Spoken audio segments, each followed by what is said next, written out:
and welcome back to our channel. If you're wanting to download and install Stremio on your PC or laptop, in today's video we will be guiding you to the process. So without any delay, let's just dive right in. For that, you can directly go ahead and search for Stremio on your search and hit enter, and you will be finding the following results with the official website of Stremio. Go over to stremio.com and head over and open up the following website right here of Stremio. Once you do so, you can look out for Windows download directly if you're on Windows or any other download. For now, let's head over to Windows download and click on it. After you click on Windows download, like this, it should start downloading. Or you will be taken to this page right here where you will be finding Stremio for Windows or any other device that you're looking for.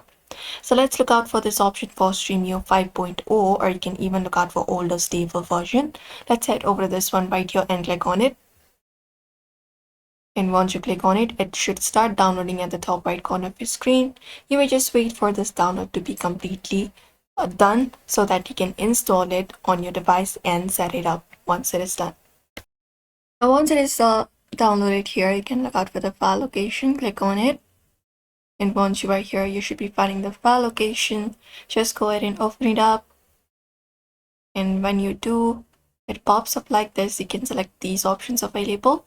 And you can select creating a desktop shortcut, launching it, and associate Stremio with torrent files. Click on install and wait for this confirmation for extracting files. It may take about some seconds for that. And once this is done, you may just head over to desktop screen. Let's close this up for now. And there you will be finding Stremio. You can allow access for this, and that will basically do it. Now you can go ahead and install it. Set it up by logging in and everything. So this is how you do it. You may follow up this process if you'd like to install Stremio on your PC or laptop as well. Don't forget to give this video a like and subscribe for more tips and tutorials.